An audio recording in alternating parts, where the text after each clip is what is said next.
Il est notre avocat. Quand le diable nous a quittés, il a fait. Il a fait. Il a fait. Satan ne fait pas le bien. C'est toi qui as fait. Si toi tu n'étais pas parti les déranger, il n'allait pas faire ça. S'il a fait ça, c'est toi. Mais si tu n'as pas le Saint-Esprit, dès que le diable se pointe, il a fait. Dieu c'était. Il te laisse le péché là. Que toi tu règles ça. Mais quand tu es là, il te défend. Regardez. Vous avez un dossier. On vous a accusé au parc. Au parc. Tu arrives chez le parc. Tu trouves que les juges qui doivent te juger, c'est lui ton avocat. Est-ce que tu vas avoir peur?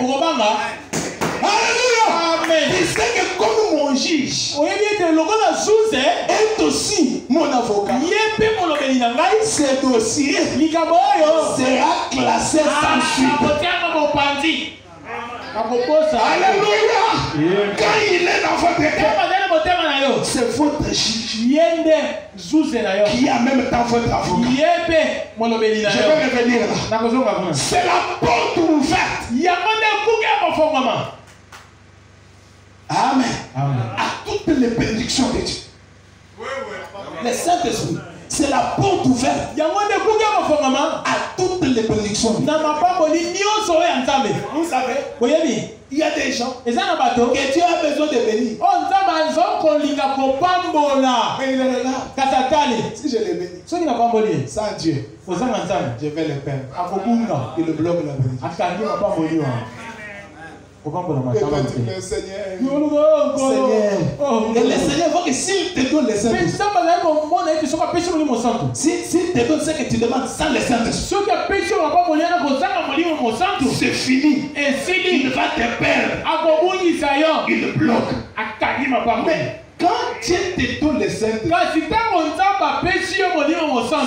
porte ouverte. C'est une porte s'ouvre.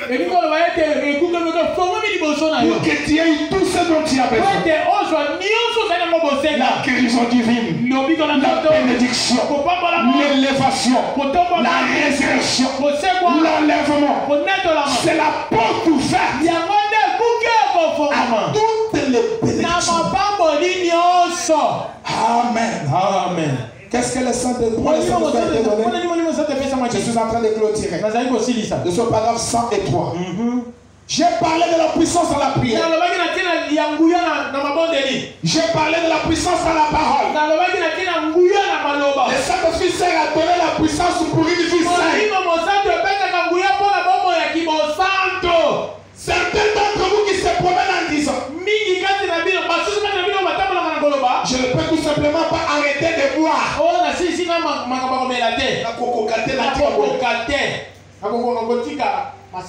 Je n'arrive pas. Voilà.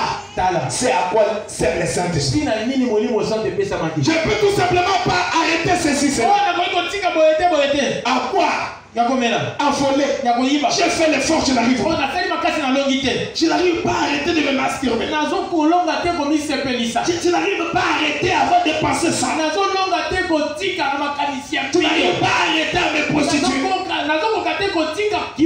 Quand je vais chez le pasteur, je lui parle de ma vie. Dès que je quitte chez le pasteur, c'est comme s'il y a une onction qui vient sur moi. Commence à voir à faire le mal. Je n'arrive pas. Branham me dit, le Saint-Esprit vient vivre pour ôter de vous tous ces je ne peux pas. Toi tu ne peux pas. C'est là pourquoi le Saint-Esprit, Dieu l'a envoyé pour que ça entre en toi.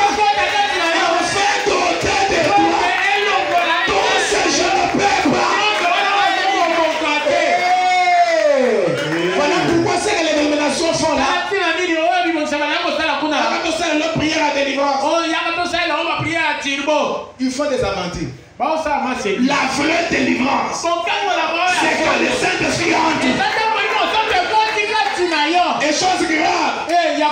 Même qui font pour vous des prières de délivrance dans les nominations ne sont pas délivrés.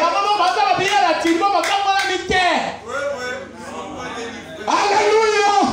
Le Saint-Esprit vient enlever tous les je ne peux pas. Ça me fait du bien. Tous les je ne peux pas. Je ne peux pas arrêter ceci. Je ne peux pas arrêter ceci. Le Saint-Esprit vient enlever cela. C'est que le Saint-Esprit vient te donner la capacité de vivre la parole. Je ne peux pas arrêter de ne pas coiffer les cheveux par une femme. Je ne peux pas arrêter de porter les pantalons de chambre. Pas d'excuses. Quand le Saint-Esprit vient, ça chasse les pantalons. En Afrique d'ici, frère Branham prêcha à des païens. Quand le Saint-Esprit est descendu ici, ils avaient des idoles. Ils avaient des armes. Ils ont jeté ça. C'est quand le Saint-Esprit vient, les femmes étaient nues. Mais quand ils ont laissé le Saint-Esprit, ils ont compris qu'ils étaient nus. Ils sont allés s'habiller sans qu'on leur enseigne comment s'habiller. Qu'est-ce que le Saint-Esprit? C'est l'enseignant de la parole dans votre cœur. Ça enlève tous les je ne peux pas.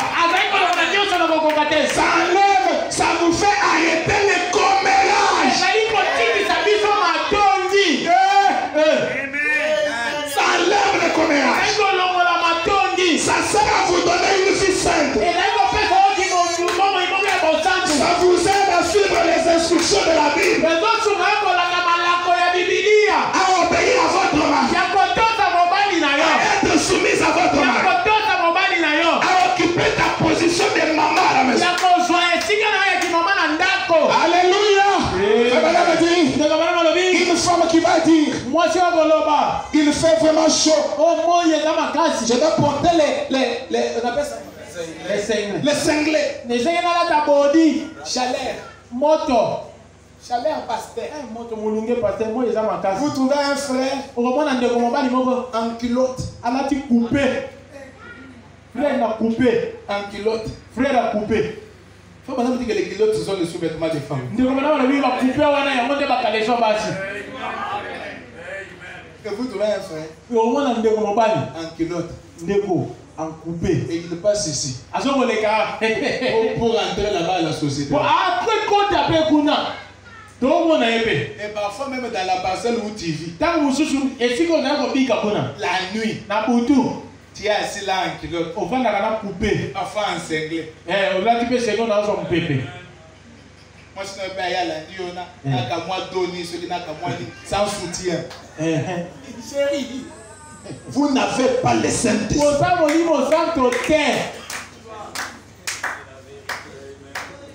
Alléluia. Amen. Oh, merci Seigneur. Il fait vraiment chaud. Il faut que je porte ça. Ça me donne mal à la tête. Il n'y a pas d'excuse quand le Saint-Esprit est là. Il suivra la parole à la lettre.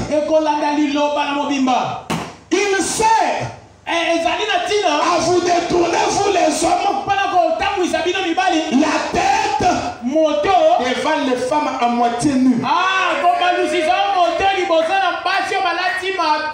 arrêtez de les convoiter. Quand le Saint-Esprit est là, tu marches. Tu vois une femme mal habillée. Premier regard, Dieu te justifie. Mais le deuxième,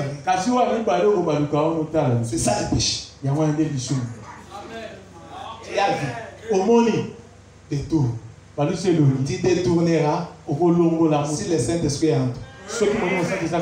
S'il n'est pas là, tu regardes.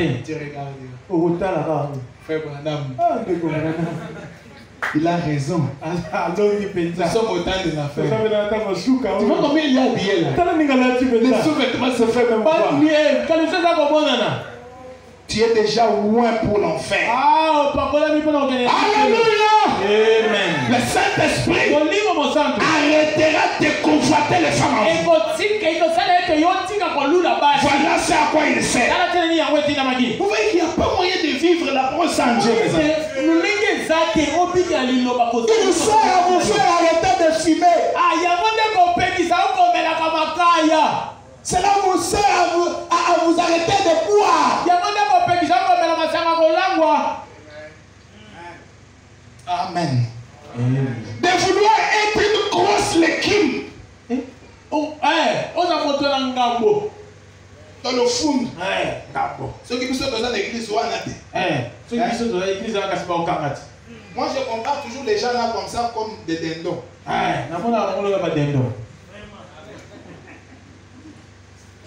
Les frères dindons.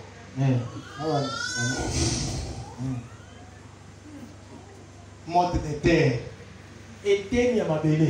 Alléluia. Ça ôtera ça de vous. Ça vous rendra humble. Oui, oui. Ça fera ça. Voyez? Voilà à quoi sert le Saint-Esprit. À produire une vie saine. Vous faire arrêter vos commérages. Vous faire arrêter de jouer au jeu de cartes. J'ai des 6. J'ai des permis. Paris foot. Le Saint-Esprit enlèvera ça. Il vous fera conduire.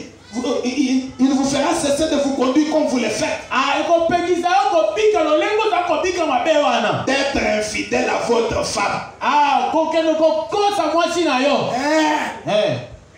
Le Saint-Esprit enlèvera l'infidélité. Mais quand toi tu es un frère qui est le Saint-Esprit, tu deviens infidèle.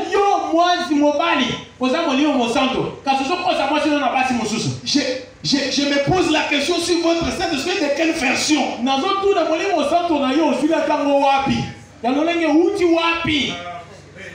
Quelle version? Alléluia. Ça vous donnera la fidélité. Voilà c'est à quoi il sert. Le Saint-Esprit fera que vous puissiez cesser de vouloir épouser la femme d'un autre.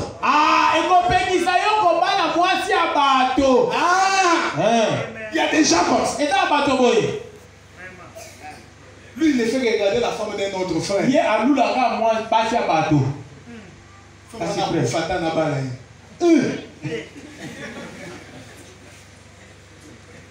Oh, que Dieu nous aide. Voilà à quoi il sert.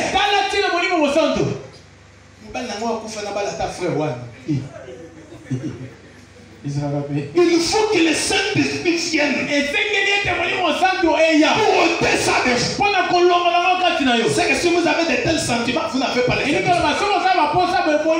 Le Saint-Esprit fera que vous puissiez vous affectionner aux choses d'en haut.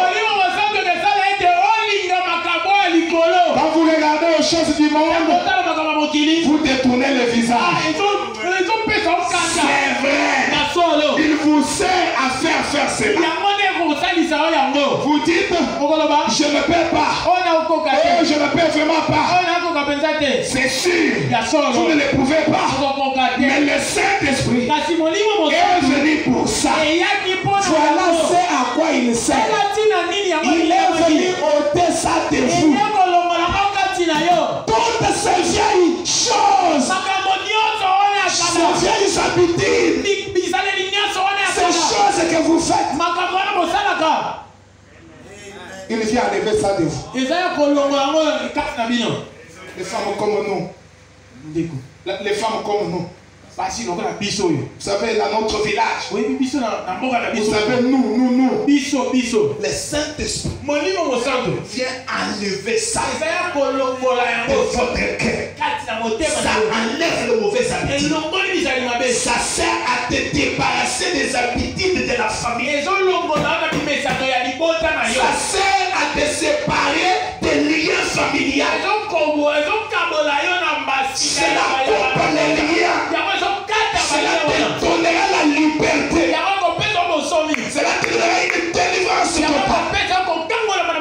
C'est la seule chose qui peut t'aider dans cette temps-là. Et frère Branham dit, les maladies sont en route. Des maladies que les médecins ne sauront jamais guérir. Les coronas, ce n'est que l'avant-goût. Mais il y a des maladies qui sont en route. Plus grave que le coronavirus. Ces maladies-là attaqueront seulement les gens qui n'ont pas le Saint-Esprit. La seule sécurité aujourd'hui, la seule zone de refuge, seule zone de protection, c'est le baptême du Saint-Esprit. Vous savez, quand Abraham devait mourir, avant qu'il ne meure, il est allé acheter un territoire quelque part, un champ, la vallée de Macpéla. On voulait lui donner cela gratuitement. Il a refusé. Il a acheté cela à plus d'argent. Quand Sarah est morte, on l'a enterré là-bas. Tous les patriarches qui mouraient, on les enterrait là-bas. Quand Jacob est mort, il a dit à ses enfants, ne m'enterrez pas ici. Quand je mourrai, allez m'enterrer à Macpéla. Quand Joseph est mort, on l'a enterré à Macpéla. Pourquoi ces gens voulaient qu'on les enterre à Macpéla? C'est passé à Macpéla. C'est la seule place à côté de Macpéla. C'est là qu'on avait enterré Job. Avant que Job ne meure, il était passé par une expérience où il avait dit, même quand ma chair sera dévorée, alléluia, de mes propres yeux, moi je verrai les rédempteurs. Et il savait que les rédempteurs allaient se lever dans les derniers jours. Voilà pourquoi tous les saints là, tous les patriarches, on les enterrait à Macpéla. Parce qu'ils croyaient que c'était à Macpéla où la résurrection devait avoir lieu.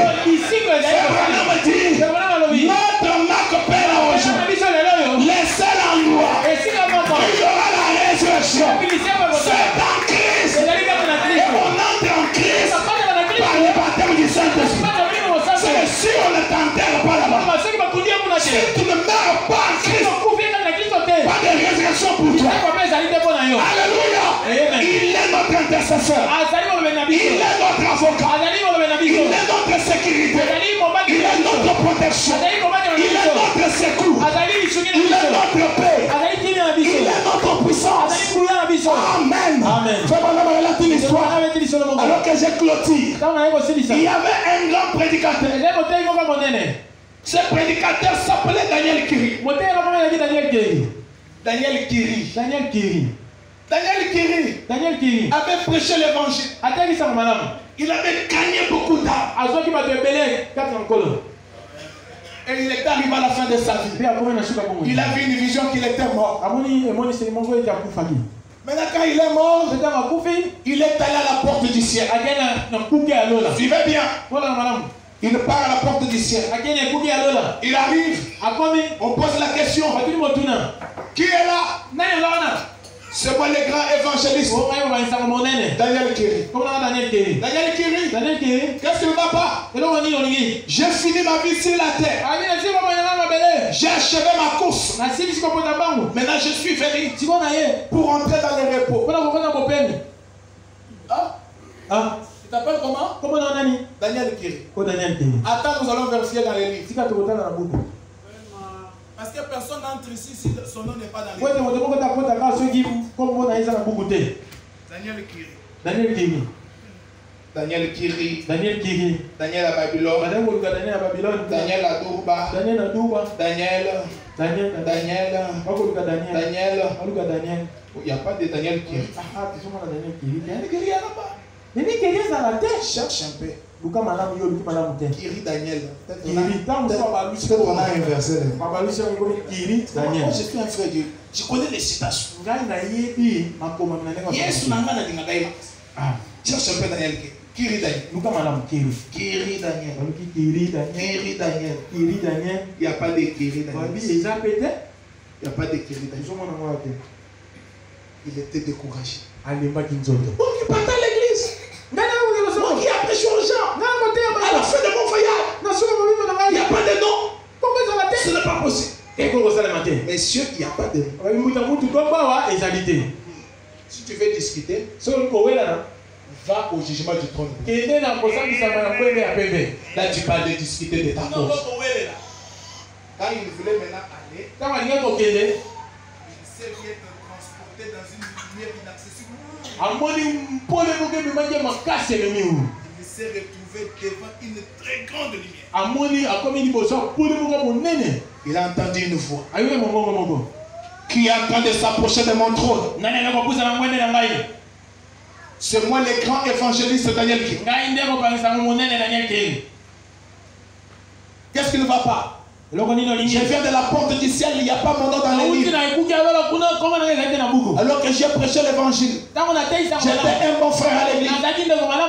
J'ai soutenu mon pasteur. Mais je ne comprends pas comment mon nom n'est pas là.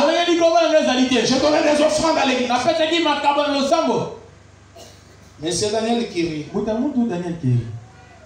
tu dis que tu mérites d'entrer au ciel. Oui, oui, je mérite. On va te poser certaines questions que tu devras répondre.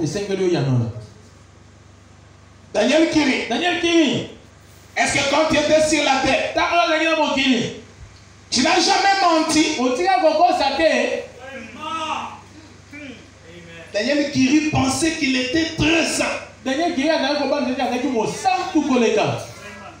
Et il pensait qu'il n'avait jamais menti. Mais Daniel dit, devant cette lumière, même des choses que tu avais cachées appelées petits mensonges, ça devient grand. Quand il fait dire jamais, il se rappelle comment il avait trompé au téléphone. Je suis à l'église alors qu'il n'était pas à l'église, il était en route de faire l'église.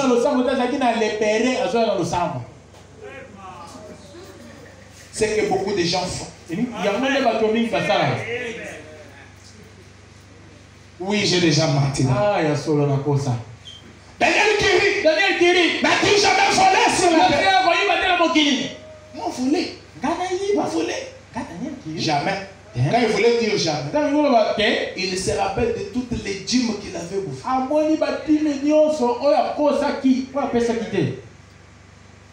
Comment il avait volé son mari. Comment il avait volé ceci, cela. Oui, j'ai déjà vu. Daniel Kiri, tu n'as jamais combien tu le terre? Moi?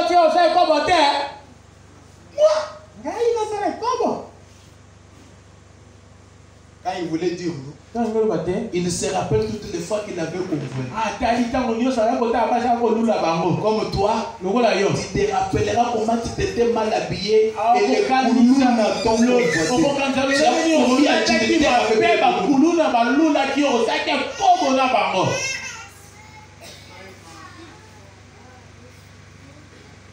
Daniel Kiri était dépassé.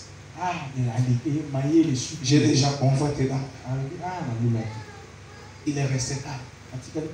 Il attendait que la voix sorte pour dire Daniel condamné. Alors qu'il attendait ça, il a vu un visage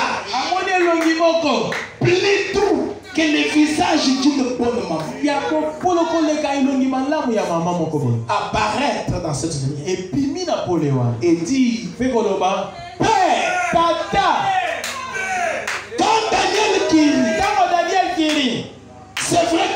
ça. Il a fait ça.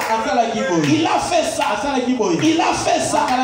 Il est coupable. En tant que juge, il est coupable.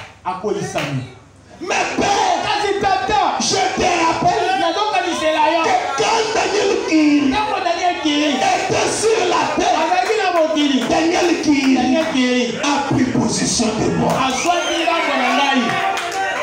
Je suis entré dans son cœur comme avocat.